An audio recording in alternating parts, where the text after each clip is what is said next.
जी इस दुनिया में उनका जन्म होता है सिवान जिले में, 31 अक्टूबर को होता है। 1948 साल चल रहा है और धीरे धीरे वो बड़े होते हैं।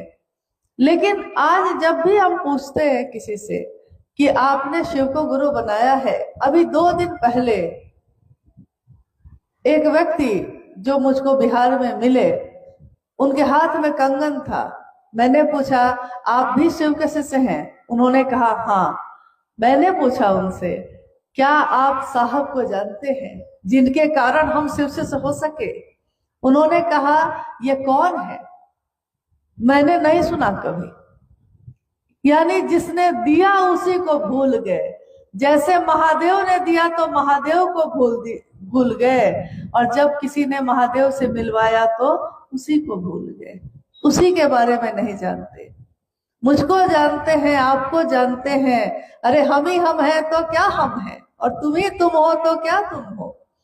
अगर वो उसको न जान सका जिसने शिव शिष्यता से मिलाया है, जिन्होंने जागरण किया है शिव शिष्यता का, व्यक्ति के मानसिक और आध्यात्मिक तल का, व्यक्ति के मानसिक मन के स्तर पे आज जागरण हुआ है। ये आध्यात्मिक तल पे मन जब जगता है तो मन सूक्ष्म होता है।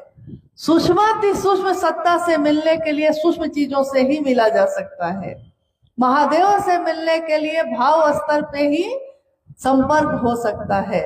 महादेव को गुरु बनाने के लिए विश्वास या अविश्वास दोनों चलेगा, परंतु अगर हम चाहते हैं जुड़ाव हो जाए, एक रिश्ता बन जाए, तो ये रिश्ता बनाने के लिए भाव जरूरी है।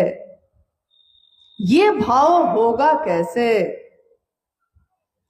क्योंकि अभी आपने लगातार सुना कि 3 सूत्रों के बारे में सुना। 3 सूत्र करते क्या है? ये 3 सूत्र हमको करना क्यों है? किसके कहने से कर रहे हैं और इसका परिणाम क्या होगा? थोड़ा आइए हम लोग उस पर रोशनी डालते हैं, जितना भर मेरा सामर्थ्य है, क्योंकि सामर्थ्य महादेव का असीम है, हमारी आपकी सीमा है। उसके आगे समझना होगा तो महादेव से ही संपर्क करना होगा। जितना भर हम लोगों ने साहब और दीदी से जाना है, उतना भर बताने की कोशिश करते हैं। जब साहब ने देखा कि शिव जगह है और दुनिया सोई है, तो साहब के मन में एक आध्यात्मिक आह्लाद पैदा हुआ। आध्यात्मिक आह्लाद का अर्थ होता है जो दिल में पैदा हो, खुशी पैदा हो गई है दिल में, आह्लाद, आनंद। और इस आनंद में वो इतना डूब गए हैं कि वो चाहते हैं कि दुनिया का हर व्यक्ति इसमें डूब जाए। ये चाह रहे हैं साहब। चाहत देखिए क्या है, शिव के लिए शिव को चाहना, यह है चाहत उनकी। और जब आध्यात्मिक आह्लाद पैदा हुआ तो उन्होंने देखा कि दुनिया के लोग तो महादेव के लिए सोए हुए हैं, लोगों के दिल में महादेव है, महादेव का बीज है, परंतु वो बीज चुपचाप एक कोने में पड़ा हुआ है।